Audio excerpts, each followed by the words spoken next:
राजू जी, देखिए, जो हमारा सबसे पड़ोसी जो राज्य है, उनमें दो में तो चुनाव हो रहे हैं हम लोगों के साथ, छत्तीसगढ़ के साथ साथ। और दोनों जगह की प्रतिध्वनियां जो है यहाँ तक पहुंच रही हैं। और उसके पहले से ही कांग्रेस जो है यहाँ पे पर्याप्त मजबूत है। ये जरूर है कि भारतीय जनता पार्टी अपनी ओर से पूरी कोशिश कर रही है और करना भी चाहिए। लेकिन मुश्किल ये हो रहा है कि उनके अपने अंतर्विरोध, जैसे यहाँ पर कुछ ऐसी सीटें हैं जहाँ पर प्रत्याशी की घोषणा होने के बाद वहां के लोगों ने भी एक तरह से बगावत कर दी, जिसका उल्लेख आपने कल अपने कार्यक्रम में किया भी था।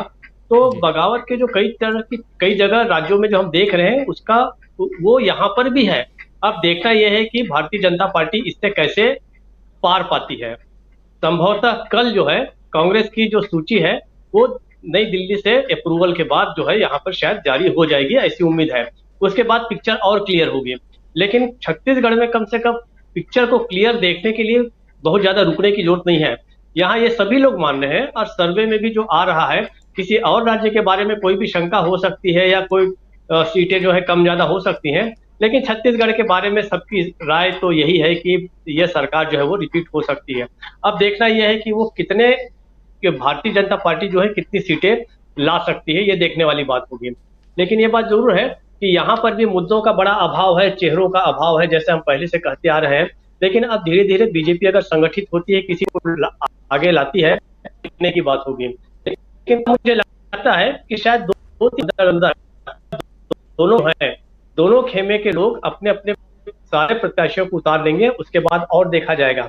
लेकिन जो हम कह कांग्रेस के आगे जो भटकी भटकी लटकी बीजेपी है, वो यहाँ भी काफी कुछ दिख रहा है। अटकना इसलिए है कि उसके पास ये समझ में नहीं आ रहा है भारतीय जनता पार्टी के कि वो आगे किन मुद्दों को लेकर बढ़े।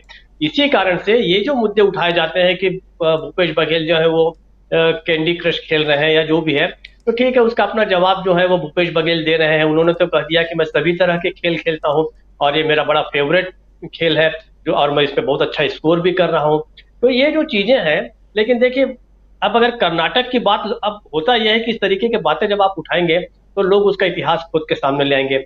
लोगों जी। ने कर्नाटक के वो वीडियो ले आए हैं जिसमें कर्नाटक के कुछ विधायक जो है वो पुरानी सरकार में जो अश्लील वीडियो देख रहे थे, और उसके बाद भी उन्हें पद में रहने दिया गया। तो ये सब आने जाने वाली चीजें हैं।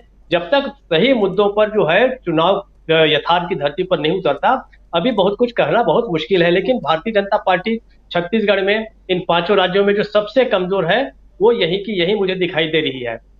दूसरी बात जो है, भारतीय जनता पार्टी के शीर्ष नेताओं का अगर आप व्यवहार देखिए, देखिए सामान्य रूप से जो है हिमाचल की ओर या हिमालय की ओर तो वही लोग निकल जाते हैं जो बहुत ही निराशा की स्थिति में पहुंच चुके रहते हैं। अब एक एक छोटी सी बात बता दूं कि मतलब प्रधानमंत्री मोदी और यहाँ के मुख्यमंत्री, अगर गुरु और चेले का संबंध देखा जाए, तो कहते हैं कि एक व्यक्ति जो है अपने जीवन में बहुत निराश होकर वो एक संन्यास के मुद्रा में चला गया, हिमालय में चला गया।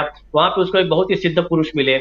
उसको उन्होंने पूछा, भाई मैं अपने जीवन में मेरा कुछ भी ठीक ठाक नहीं हो रहा है, मुझे बताइए कि रास्ता कैसे मिलेगा। तो उसने कहा, भाई रास्ता मुझे पता रहता और मेरे पास उपाय रहते तो मैं संन्यास ही क्यों लेता। तो वहां जी। पर जो है मोदी जी भी हिमालय की तराई में जो है वो सन्यासी मुद्रा में पहुंच चुके हैं। और पीछे पीछे जो है वो हमारे मध्य प्रदेश के जो मुख्यमंत्री मामा जी हैं, वो भी वहां पहुंच गए हैं। अंतिम बात कह के खत्म कर देता हूं दर्शकों के लिए भी। अवधि का एक बहुत ही अच्छा लोकगीत है। उस लोकगीत में ये बताया गया है, छोटे से 4 लाइनें बता रहा हूँ, और बहुत ही अच्छा लोकगीत है। उसको भोजपुरी में गाया गया, अवधि गायिकाओं ने भी गाया है कि नदिया किनारे हवा डोले, बागों में कोयल बोले, हमार पिया हमसे न बोले, खुश नहीं होले, पिया हमसे न बोले। तो अभी कुछ दिनों पहले आपको याद होगा, जब मध्य प्रदेश गए थे प्रधानमंत्री जी, उन्होंने मंच पर ही जिस तरीके से इग्नोर किया मामा जी को, तो मुझे लगता है कि मामा जी इसी संन्यास भाव के साथ चले गए हैं नदी के किनारे। जैसे हम पुरानी फिल्मों में देखा करते थे, नायक या नायिका बेहद विरह की स्थिति में जो है, उदासी की स्थिति में अक्सर नदी तालाब के किनारे जाके दुख भरे गीत गाते थे, वैसा ही दृश्य है। मामा जी को ये नहीं पता चुनाव के समय में ऐसी तस्वीरें खिंचवाना जो है वो कितना घातक हो सकता है। लोगों को आप ये बता रहे हैं कि आप पूरी तरीके से निराश हो चुके हैं। तो ये इनके लिए बड़ा घातक है। कम से कम ये चीजें जो है इन लोगों को पता होनी चाहिए, राजनीतिज्ञों को, कि कब हमें नदियों के किनारे जाके बैठना है और किस समय हमें मंच पर दहाड़ना है। तो यही कहूंगा कि अटकी भटकी लटकी बीजेपी जो बड़ी साफ दिख रही है, केवल जहां चुनाव हो रहे हैं वहां पर नहीं, बाकी जगहों पर भी मुद्दों का अभाव है। वहां पर भारतीय जनता पार्टी कहां पर है, क्या है, हम देख रहे हैं कि लद्दाख में तक हार रहे हैं। लद्दाख में यहाँ पे कांग्रेस और एनसी की सीटें जो है वो काउंसिल जीत रही है। तो मूड जो है वो बता रहा है कि कांग्रेस कहाँ है और भारतीय जनता पार्टी कहाँ है। राजीव जी। जी बिल्कुल।